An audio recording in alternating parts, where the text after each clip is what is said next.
Powered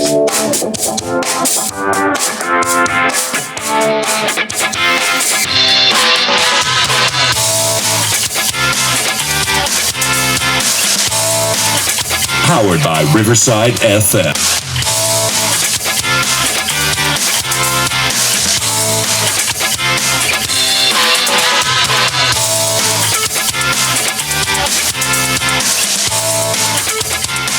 Okay, so this week for our Browns Backers interview series, we get to talk with Lee from the Honolulu Browns Backers. Lee, thanks for joining us. How are you today? I'm well, thank you. Aloha, fellas. Aloha. Yeah, I like that. We were hoping we would learn some Hawaiian words and cheers throughout this That'll be interview. a whole segment here later in the interview. We'll just, tell us what we can start saying to all of our friends. But as we get started here, just thank you for your time. I know everybody's busy, so we really appreciate it. But to get us started, tell us a little bit about your chapter. Okay, so the Honolulu Browns Backers were formed in 2009, and they moved from club to club on the island of Oahu. We're not on the other 7 islands. We're on the island of Oahu. And, the situation with the Browns around 2009 to 2019 was, discouraging, but they kept going. And then sometime in 2018, they asked me to take the baton, and there was only 3 of us.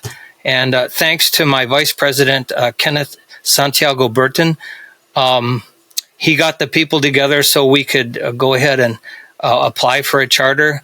Thank the Lord that the Browns organization felt that we were a good choice. They chartered us, so we were chartered in 2019. And what's unusual about my club is that we are in the middle of the Pacific Ocean. We're about as far away as you can get, except for those guys in Western Australia. But we knew that we were going to be special, and we knew that we would have to create a social media footprint. So we did that, and we changed from 3 people. Right now we have 131 chartered members. Now, I guess I should explain the difference between membership. You can have a casual membership, which means you go into a watch party and you watch the Browns play and you cheer them on. And then you can be a regular. Those are the guys that usually spend the money on the bar. And, they're the guys that we have to make sure that they're safe when they go home. And then, then there's the chartered members. And those are the people that actually become worldwide Browns backers and take the time to join our club. Of note, though, you can be a member of more than one club, and there's a whole bunch of people that are Honolulu Browns backers along with members of other clubs. One of our special members is Barry Shuck, who is with I don't know if I'm allowed to name another media outlet, but he's a writer. He's a sports writer, and he lives in Florida, and he's a member of our club. And he does. There's room for everybody here. Who's your Dogs by Nature. He's with Dogs by Nature, okay. And he writes 2 or 3 times a week on the Cleveland Browns. He's known as the Cleveland Brown historian. So he's a member, and we have members all over the world. What tends to happen is half of the people that come and watch our watch parties are military, and then they rotate out, which means they go to another duty station, and they can end up in, like, I was in Turkey, I was in the Air Force, I was stationed in Germany, Turkey, Alaska, Okinawa, all over the place. And so we have people all over the planet, and that's pretty much a nutshell of it. You start a Browns Backers organization everywhere you go? No, that I don't do. No. I just, like I said, I was asked to take on the presidency, and I took it after I came home and I spoke to my off-duty supervisor to make sure it was okay with her, and then yeah. So it's been, I have to say that with all this positivity that's going on with the Cleveland Browns right now, there's one thing that is absolutely apparent in every single Browns backers organization, and that is all you got to do is ask. Like I asked you guys, and here I am on your podcast. Our father chapter is the Burnt River Browns Backers. They're the largest Browns Backers organization on the planet. They have 3 watch party locations, and I talked to the president and the vice president there, and they gave us all kinds of ideas and alternatives and things that we could do. And we grew significantly because of their relationship with us. Nice. Now, are you from the Northeast Ohio area originally? I'm really glad that you asked that, because there's two questions that everybody asks when they come to our party. First is, did you grow up in Cleveland? And if you didn't, how in the hell did you become a Browns backer? That would have been my next question. I asked that to everybody. So I lived at 10,000 Elwell, which is in East Cleveland. It's close to Shaker. Moved to 116th and McCracken in Garfield Heights. Graduated from Bedford Senior High School. Nice. So yes, I am a Northeast Ohioan. I was a carpenter's apprentice. I hung drywall for 7 years. I worked for Acme Arsena. The company is no longer in existence, but it was a great company. Learned a lot. I lived the blue collar spirit of Cleveland, Ohio. And your next question is going to be, okay, Lee, how did you become a Browns fan? Well, I don't know how old you guys are, but at the Muni lot, there was this trough in the men's room, and you can get 100 guys to stand next to the trough. And the trough was so high off the floor, and my dad he'd measure me, and and he'd say, okay, you're tall enough, you can go. And then we went to the games, and been a Browns fan ever since. I can remember actually being old enough to watch Jim Brown run, and then my favorite player of all time is Leroy Kelly. I just love that guy. Yeah. He was awesome. But yeah, those are my roots. That's awesome. Nice. How long have you been in the islands? This is my 24th year. So I've been here 23. And it's pretty great. I have to imagine. Yeah. A little bit better weather than we get here. I don't hear many people complain about Hawaii. Well, there's one weather advantage that you guys have that we don't, and that's if you don't like the weather, wait 15 minutes. And that doesn't apply here because it's pretty much, 78, 78, 78, 79, 78. Damn, Twist. So. It's got to be terrible. I know you're living a horrible life out there. Yeah, so you mentioned, kind of a little bit about your social media following and how you had to grow that in order to succeed out there in Honolulu. So can you tell us a little bit about your social media and kind of what you guys are up to there? Sure. So we started on Facebook, and I'll give you some analytics in a minute, but we are on Facebook. We're on X, also known as Twitter, Reddit, MeWe, Getter, Gab, and Instagram. And, if you do have a page on Facebook and you are a Browns backer, if you connect your Instagram account to your Facebook account, oh my gosh, it's so much easier to do. It's one less thing to do. They give you analytics from Instagram along with the Facebook analytics. And actually, Facebook has a program if you get to the Meta business page, and they will create a business goal for you. And the only thing I won't do is I won't advertise because we've got one of those nonprofit numbers and I don't want to advertise. But if you follow the goals and you do what Facebook kind of encourages you to do, your audience just grows exponentially. And so just a couple of analytics that I'm really proud of. So our reach. So a reach is to a follower and then a friend of a follower. And then I think it actually goes to a friend of a friend, but our reach is 1,020,000. So that means that in a month, that's how many people that can actually be reached by our pages. We have 7,000 followers, and just the analytics for the visits are every 28 days. So in November, we had 19,000 visits. So nice.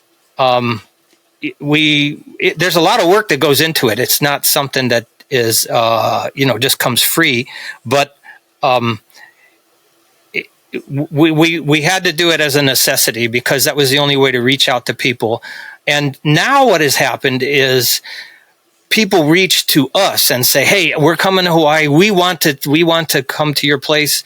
We put something out on another podcast about 2 years ago, and it was, "We want to be your vacation destination." There you go. And obviously there were two guys who told two guys who told two guys. So somebody was listening. And so now our watch parties are probably 75% Clevelanders and 25% GIs and then locals. Wow. Nice.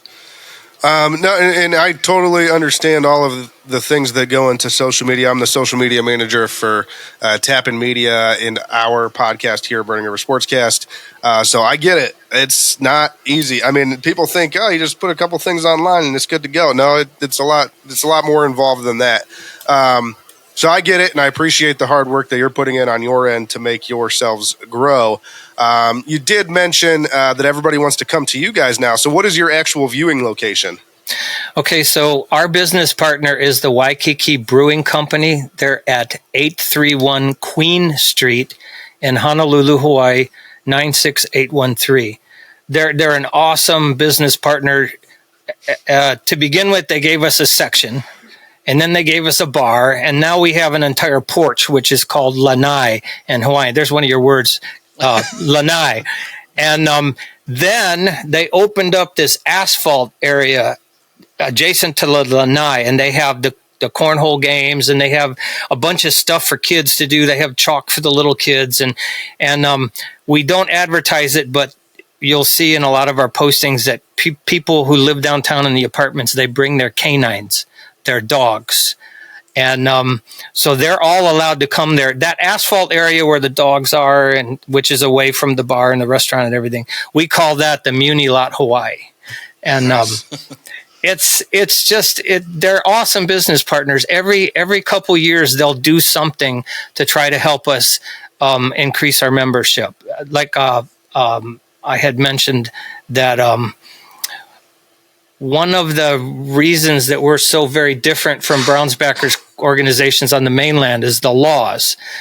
And there is a law that no social organization can collect anything.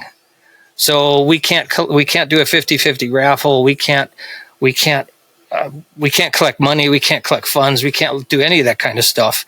And the way that they do it is they put it in the liquor license laws. So if I did collect money at my club, at the Waikiki Brewing Company, a liquor inspector could come in and pull their liquor license away, and then they lose the club, and then we lose our charter. But so what this organization has done, and why they're so critical and such great business partners, is they went out and they arranged to have a Toys for Tots drive with the United States Marine Corps.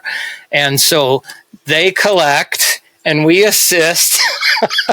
But in reality, from our T-shirt sales, we make multiple donations. So in reality, I can now apply for a chapter of the year. Nice. Well, here's what I'll say. So part of the reason that we decided to do the Browns Backers interview series is to highlight things like that, the community service, the charity work that these groups are doing out in their respective communities. Because obviously the Browns fans are everywhere. But we also want to talk about this because it's such a big deal. I mean, it's basically either Clevelanders or Cleveland adjacent people all over the world, helping communities that they've moved to and now call home, and just helping to make them a better place. And I don't think that the Browns Backers in general get enough credit for that. So we want to highlight that. And whether or not it's directly or indirectly, or you assist, or however you're doing it, you're doing it. And that is to be commended, and we really, really appreciate it. And I know probably the people out there in Honolulu appreciate it even more than we do. So that's awesome. And kind of speaking of that, is there any upcoming events that you're hosting or looking forward to where there's going to be any sort of charity work or community service going on, or even just watch parties or things like that? So Saturday the 13th, we're going to watch the Cleveland Browns defeat the Houston Texans at the Waikiki Brewing Company. That's set in stone. For everybody out there that's been discouraged about DirecTV and all the negative stuff that's on social media, if you get in an airplane and fly to Honolulu, the manager of the Waikiki Brewing Company guarantees that he's going to play the game. He's got it on 2 different feeds. So, Don't need to worry. You can come watch with us. Next year, we're going to try to expand the Toys for Tots drive. We're going to run it from the season opener until the Thanksgiving Day game, and then the Marines are going to come and collect the toys. We're going to do it in a little bit more organized fashion than we did this year. We're also going to run as many watch parties as, you know what, as long as Joe Flacco is my quarterback, I think I'm going to be watching the Browns through February, to tell you the truth, guys, and I really hope so. I haven't felt this positive about the Browns since I was a very young man. But in regards to other things, we're looking to expand the Waikiki Brewing Company into an Ohio State watch location. Oh, nice. The Ohio State watch location here on the island of Oahu is Giovanni's Pastrami's, but there's a whole bunch of people that go down there, and we want to try to expand. So we're at the club Saturdays and Sundays, and all the Browns memorabilia and all the flags and all of the advertisements, they'll all be up. It'll be a Browns Backers function, but we're trying to incorporate that with Ohio State. Nice. No, all good things there. And so you did mention the football side of things there. You mentioned that the Browns would be defeating, as you said, the Houston Texans this Saturday, and I would agree with you. But let's kind of get into the football side of things here. What are your thoughts on the season so far for the Cleveland Browns? So you guys know who Midas is, right? The world is held on Midas's back, right? Okay. This season is being carried by Nick Chubb. If you think about it, when Nick Chubb went down, that's when they call it chicken skin here in Hawaii. It's goosebumps, right? But they call it chicken skin. And I'm getting chicken skin thinking about it. But when he went down, every single Brown in the organization said, "Oh my God, I got to step up." And there was no shortcomings. There was no reservations. There was just, Nick went down, I got to do it. And everybody, DTR, PJ, everybody. And then, as people went down, just like in a military organization, somebody else stepped up. So the corporal became a sergeant, and the sergeant became a lieutenant. And it's just absolutely amazing. So even though he's not on the field, we know he's in the locker room and he works out all the time. But Nick Chubb is the reason this team is. I couldn't not believe it when he had the Batman mask on and he smashed that guitar. Wasn't that awesome? Oh, made everybody feel good. Yeah, it was so great. In typical, I don't know if you watched afterwards, my favorite part actually of the whole thing was in typical Nick Chubb fashion. As soon as he was done smashing the guitar, he took his mask off and just walked straight back to the locker room. He was like, no frills, no, I don't like all this showboat and I'm out. I'm trying to go to work. So, no, but it was a great moment for the team. And I'm sure a galvanizing moment as they kind of wound down their run into the playoffs here. So, and I know that was actually the clinching game, wasn't it? So big day there. But no, with the Browns playing so well this year, how has your membership and turnout been? I know typically for these chapters, it kind of fluctuates as the Browns just have their ups and downs as the season goes on. But this year, I mean, they've stayed pretty solid. So has your turnout been really good this year? So you got to remember, we're competing with surfing, bodyboarding, hang gliding, helicopter tours, dolphin, whale hunting. We're competing with all this stuff, and like we talked about earlier, the weather doesn't suck here.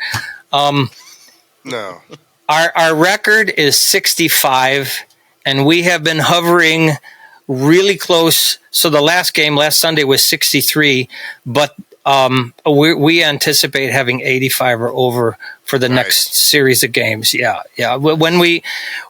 If you guys remember the playoff game we played in Pittsburgh, we took over the entire brewing company. We took over the whole place. So it was standing room only, and it was just awesome. Nice.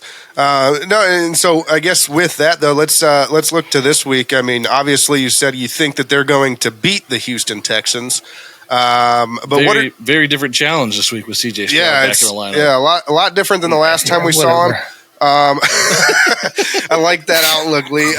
So tell us, besides just the fact that they're going to win, what are your thoughts on the game this week? I mean, what do you see as being challenges? And how the Browns are going to overcome those challenges? I don't think we have that many challenges, to tell you the truth. I think Stroud is the one who's got the challenges. You have a rookie this is going to be his first playoff game, and we have a guy who's been and won 10. A challenge might be that they don't fall asleep. I don't know. That's a really bad thing to say. I'm gonna hear about that, but. The only challenge would be that they maintain consistency and they don't get lazy. The old Browns used to get ahead and then they would they'd daydream or something. And next thing you know we'd have to fight our way back and then D-Hop we didn't have D-Hop at the time, but someone would have to kick 3 points at the end. And I'd just keep up that determination, keep up the pressure. I think that's going to be our challenge. 27-24. Yeah. Oh, nice. Score prediction, right? I didn't even have to ask. It just came. So 27-24. So you actually think it's going to be fairly close, though, or do you think they get some garbage time points to make it close? Yeah. I think we're going to get out ahead, and then they're going to try to come back and just fall short. Nice. I do think that's a fair viewpoint, and it's maybe not because of this season in particular, but in seasons past, the Browns have tended to play down to lesser opponents. Yep. So it's one of those where you have to keep your foot on the gas for 4 quarters and complete the game. And kind of to your point earlier, Lee, with C.J. Stroud being a rookie quarterback, he's also playing the number 1 pass defense in the league. So that bodes well for the Browns. But before we get going here, Lee, I do want to mention a couple things. I have one final question. Yeah, sure, you mentioned T-shirt sales and stuff. Is there a particular place that folks can go if they wanted to buy Honolulu Browns Backers merch? Okay, so no, there is not. We used to have, and if you Google it, you'll find a shop, and they're closed. They closed during COVID. No, the best thing to do is just shoot a message to the Facebook page, a direct message, or you can go on any post and you can say, hey, this is Dennis. I want to buy T-shirts, and then I respond to all the posts. And to make a short answer, all you got to do is contact our merchandise officer. His name is Riley Lane, and you just email him and tell him what you want, and he will give you the T-shirt sizes that are available and the shipping costs. This is a new item that we have. This is our hat. And that's a nice hat. Yeah, it's the hat. I was like, I'm going to get one of those. It's got Parmelia flowers here, and then on the inside it says Dog Pound and Cleveland Browns and the Waikiki Brewing Company and established 2019. It's pretty awesome. They're a little into that hat. It's pretty legit. Yeah, they're a little bit more than the shirts, but I'm a hat guy like you guys are, and I wear hats a lot, so I really like the hat. We went through the whole gamut. We had koozies and stickers, and this is our 4th iteration of the T-shirt.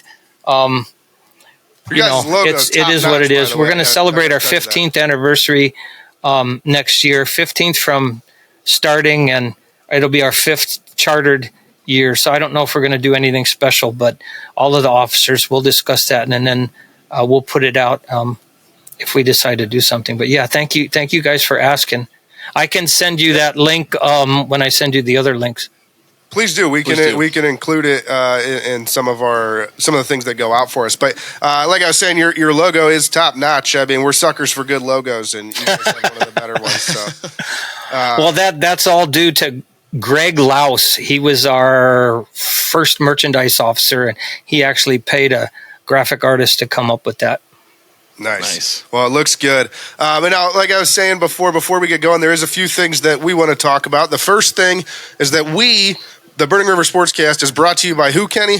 Seaside Events. As the official cruise event provider of the Cleveland Browns and the organizer of the Browns Fan Cruise. And so with that in mind, they did run a competition for Browns Backers earlier this year, or I'm sorry, last year. We're in the 2024 now. So, however, that is over and the winners were announced. The Browns Backers of Pinellas did win that competition. Wow. However, we still want to say that we will be emceeing several events aboard the ship. There will be 16 alumni joining the cruise that fans will get to mingle with like they're normal people. So for anyone that hasn't booked yet, please do so because it's going to be a great time. And I know, Lee, you guys have at least a couple ladies from your chapter that have booked, and we look forward to meeting them on the cruise as well, right? Yes. The way that it works is that when you log into the cruise, when you purchase a cruise, you are automatically sponsored by the closest chapter. And since we're the only chapter that's up and running on the 8 islands of Hawaii, they immediately became sponsored by us. But the 2 ladies did come visit us, and they're really fantastic, love life kind of people. You know, they're true blue, all the way deep Browns fans. So you guys will enjoy them. Nice. And I know you have a picture of that you sent me, so we'll try and get that up on the screen if we can. So, sure. Cabins are still available, though. So yes. If there are folks, even though the competition is over, if there are folks looking at a last-minute decision, thinking they want to jump on this thing, it's going to be a heck of a time. So we encourage everybody. Like I said, you get to hang out with us. I mean, we're going to be emceeing some events. What's better than that? We got the opening day pool party. We got the closing day pool party that we have portions of it that we're emceeing. We're emceeing part of the day 3 special event in the auditorium for everybody. Q&A with players. And then we also will be hosting a dinner table every night for fans. So you'll get to mingle with us. I know the next best thing to the players has got to be the Burning River Sportscast. So, but one final thing that we'd like to mention before we get going here is our Hot Take Hotline.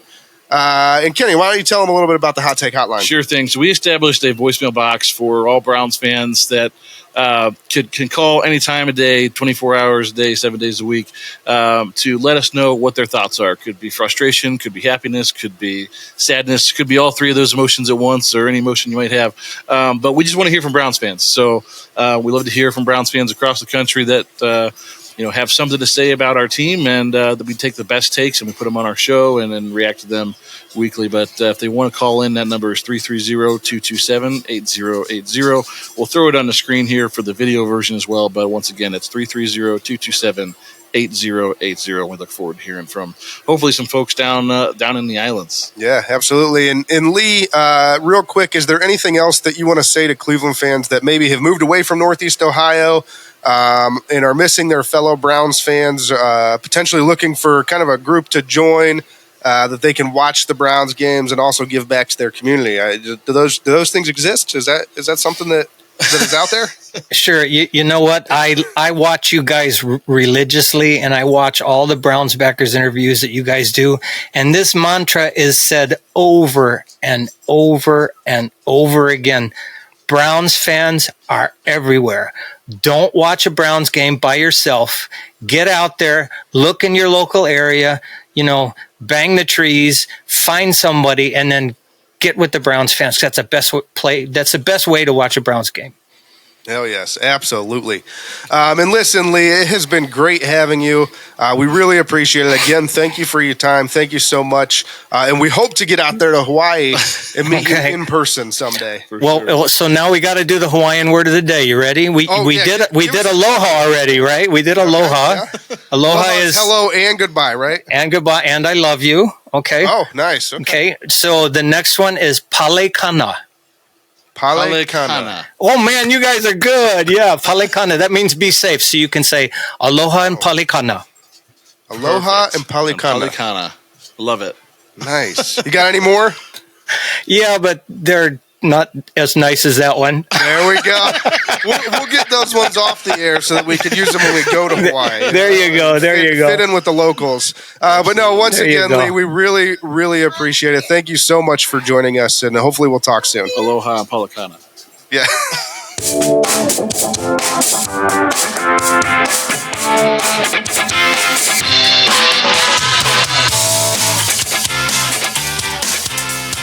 We are the Honolulu Browns Backers, and you're listening to the Burning River Sportscast. Go Browns!